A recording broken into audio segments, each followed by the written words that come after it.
1,000 years before the time of Cleopatra. And that process is called smelting. And as the name implies, the vast majority of that is simply melting. Gold melts at 1,063 degrees. I brought this furnace to 1200, that's going to give me 15 seconds to pour the gold. So, if you have a camera with you, now's the time to get it ready. I won't be waiting for you to focus. And do stay where you are, do not stand up, do not come any closer. If I drop the crucible between there and there, I would expect to lose most of my toes, worst case scenario, an entire limb or my life. If a drop fell on you because you crept too close for a good photograph, it would come out again.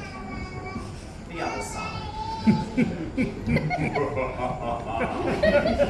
Was that scary? Were you scared? Yeah, you look evil. I've been practicing. Had to do something for the lockdown. There we go. All right. Simple cast iron mold. Bear with me, folks. This bit takes a little bit of concentration.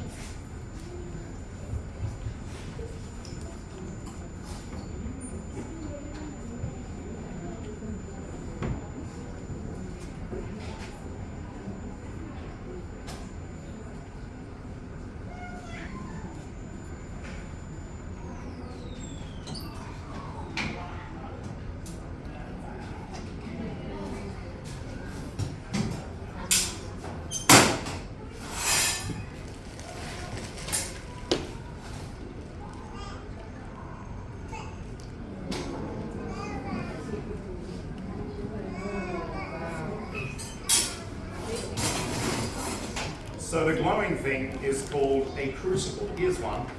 It's made of graphite, which is what you find in a grey lead pencil at school, which is carbon, clay, and a small amount of silica. That can bear 2,000 degrees. The trade-off is it's not that much stronger than a biscuit. The final smelt, or purification of the gold which you just witnessed, really is a very simple process. We take the impure gold, and when we pop it in the crucible, we add a very simple substance called borax. Gold is incredibly easy to purify for two reasons. It is incredibly heavy. It is incredibly dense. So as it melts, of course it sinks.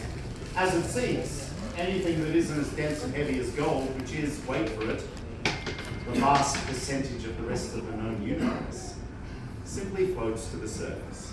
More or less the same way that cream floats on top of milk. Now the borax is very fine, and as that rises up through the gold, it absorbs the vast majority of the rest of the impurities, and that floats above the gold then. Just like when you accidentally boil milk in a saucepan. No matter what you do, you are guaranteed to get that truly disgusting protein skim on top. Like the worst made cafe latte in the galaxy. If you are very careful when you pour the milk, you can get the truly disgusting protein skin to stick to the side of the saucepan. And in this case, anything that isn't gold sticks to the side of the crucible, doesn't end up in the gold bar. It is, however, still a bit warm.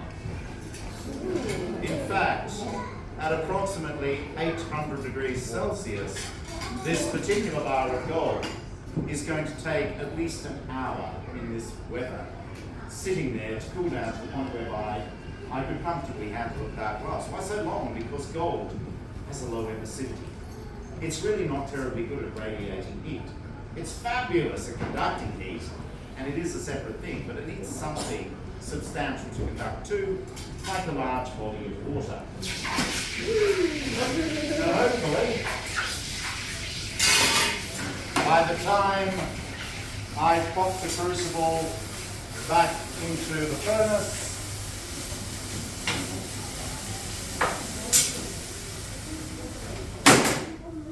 and have taken off some of this protective gear, this particular bar of gold will go from 800 degrees down to about 8 or 18.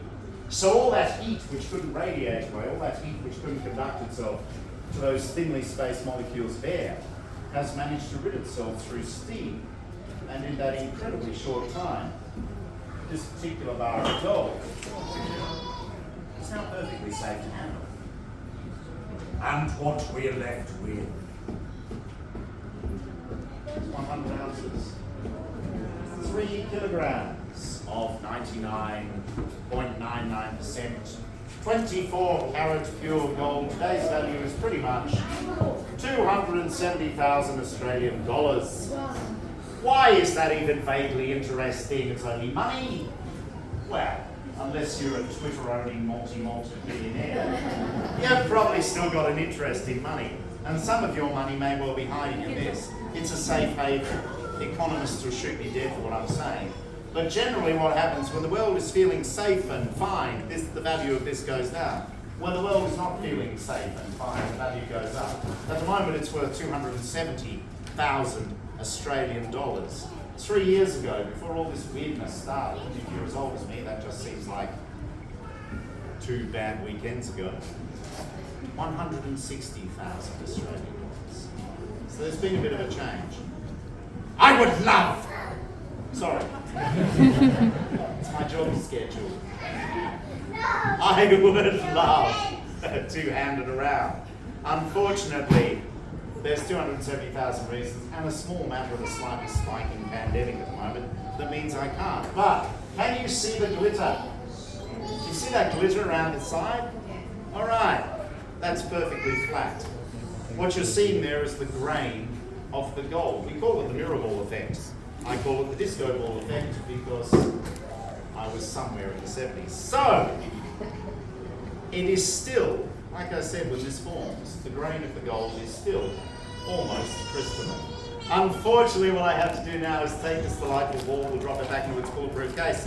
Then I'm going to open up these doors. We have a shop. Ha! Bet you never expected that. You don't have to buy anything, come and say good day. Before you go though, I know there's a lot of you in and you're being very patient. Really nice people today. Just remember at 2:30 there's